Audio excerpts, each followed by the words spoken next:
Okay, kids. I wanted to do a trailer breakdown for you tonight, but the problem is, life throws you funny turns. And I was on my way out of work today, and sure enough, my battery was dead in my car. Well, near dead.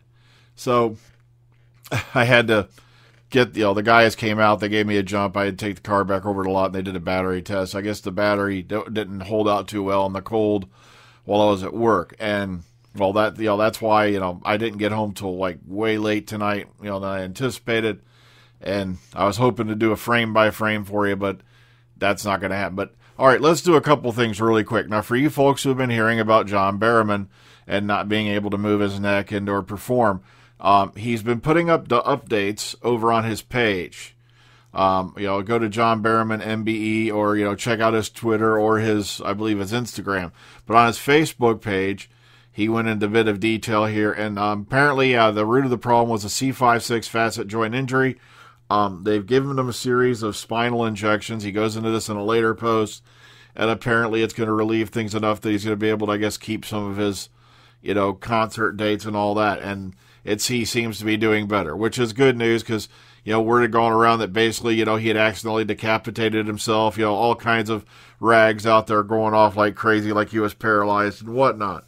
But John Barrowman is doing much better, as you can see here. Also, like I said, go check out his Facebook at John Barrowman MBE, or you'll look around at his various accounts on social media, and you'll get an update on that. All right, just really quick, I wanted to put this up. Now, some of you may not know this, but a ways before I got to meet Katy at Chicago Tardis, I was with the group over there at Legend of the Traveling Tardis, and we got a chance to have an interview with Katy. This is the visual record of it. It's now up on their YouTube channel, and I'll have a link for that for you as well. But here's the big news I know you've all been waiting for, and that is the Series 12 trailer number 2, which has a few new scenes in it here and there, but a lot of it is stuff that was out of the first one. But one of the key things I loved in there is someone's finally asking the question, who are you, Doc? And then you get that concerned look on, Jodie's face, like, what the hell am I going to tell these people? Am I going to go that far into the past? And that's going to be interesting to see, as if Chibnall's going to finally break that barrier and have her sit down and say, look, I'm not as, simple a person as I lead you to believe, so that's going to be an interesting avenue if they decide to explore it. But it's a really good trailer nonetheless, really good music, and that leads right here into what we found out, and it is now confirmed, Doctor Who New Year's Day. But if you've been watching this channel, you knew that already. Come on, we've been sitting there talking about that forever, especially since the TV New Zealand document leaked, a couple weeks back, basically, giving up the ghost. I'd really wish they'd gone ahead and put the release date at the end of the first trailer. But, hey, not even a little while later, boom, we get a second trailer with some more new stuff in it. And it looks like, boom, there you go. New Year's Day confirmed. Plus, it's now confirmed that one part the mirror did get wrong. And I wish people would quit holding them up as like the 10 commandments of, journalism. They do get a few nuggets right here every now and then. But apparently in this case, the one thing they did get wrong, getting back on topic, is that, no, it's not going to be airing on Saturday. You're going to get the New Year's Day episode, and then the following Sunday, and then every Sunday on, the series will continue. Now, some people have been spazzing out over this, like, well, Doctor Who's got to be over earlier in the year. And I'm like, would you rather wait, another 3 months? In my opinion, it's a good thing, because this might indicate that filming is going to begin a bit sooner than last year, and maybe things are already getting turned in, because we already know from various sources that Series 13's already, boom, it's already on the ball, it's on its way, and maybe this means they can get it out in time for 2021, rather than doing another hiatus years, because my opinion on those, as far as I'm concerned, it's the split series and these damn years off that is steadily killing the ratings. And that's why I was so happy to see the ratings shoot back up at the beginning of Series 11, because we needed that shot in the arm to keep this show going.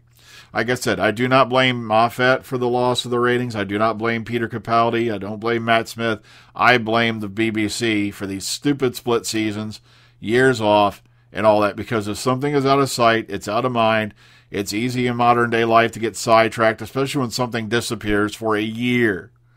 So, like I said, I'm already predicting there's going to be a somewhat ratings drop for beginning of Series 12. But then again, I remain hopeful. I'm an optimist. Well, I used to not be one. It's kind of scary. So, this gives you a little rundown of what they saw in the trailer. Like I said, not a whole lot, but this confirms pretty much what we've already discussed. Okay, Karen Gillan and Stephen Moffat are working on a secret project together. That's right, the former star and writer are talking about something they could both work on. Now, it seems Karen Gillan said, quote, "It would be amazing to work with Stephen again. He's one of my favorite screenwriters in the world. I think he is truly top level. I would definitely love to direct something that he's written at some point. We are talking about something, but that's all I can say." Now, this lady right here is like a really, really, one of the definitions of success stories. She's gone on to do so many fabulous roles, not to mention her own writing, her own directing, her own producing, things like that. She's just an incredible woman, and I'm just, bam, she's really just, having a hell of a time after Doctor Who. Okay, now this article right here. Now, one thing I've always told you, I don't care which direction it's in. Whether you like Doctor Who and you're talking to someone who didn't like it, or you vice versa. This is obviously written by someone who's slanting towards the liked it thing, but I do not like their choice of language that's in this article. It says right here, your friendly reminder, Doctor Who is a kid show and kids love Jodie Whittaker. And that is very true. But again, we got to remember, though, Doctor Who graduated from being a kids show to being family entertainment, which means it's meant to be for a wide age range. But it's when you get through here that, right here, where we start with the only sexist man babies who hate change through the loudest tantrums. Now, as you all know, when I say, when you really start name calling, especially when you're in a debate, it's called a classic attack the man policy. Or, well, I hate to use it, attack the person.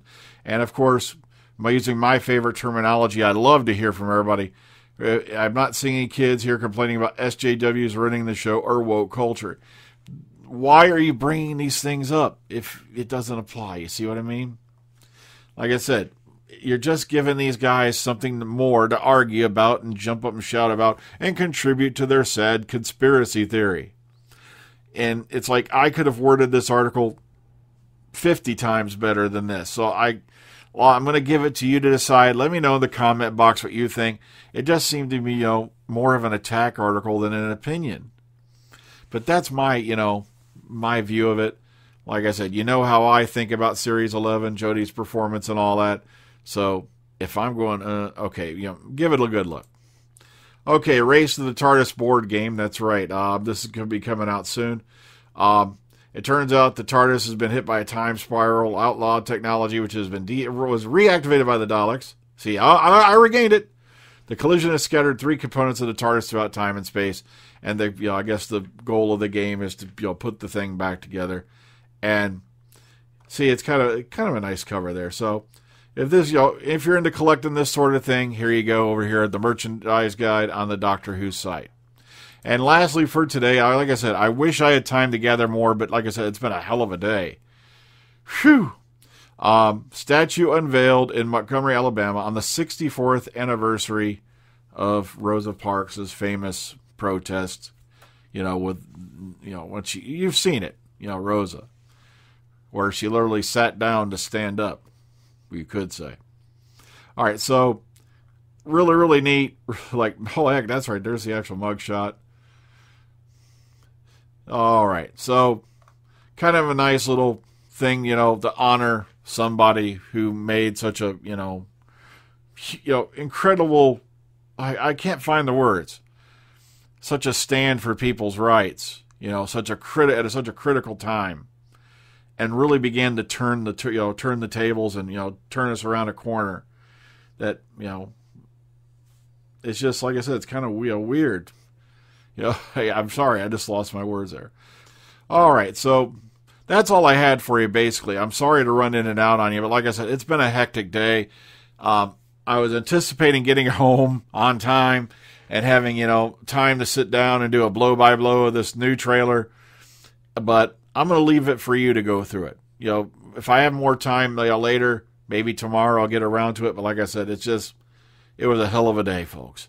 Whew. Plus, had a lot of fun at Chicago Tardis. I'm just glad that battery didn't go while I was like 4 hours away from home. So, okay, well, I'm going to get on out of here before I keep ranting. Please take care of yourselves and each other. Have a good night. See you on the flip side. Glad to be confirmed now that Doctor Who back within 1 month.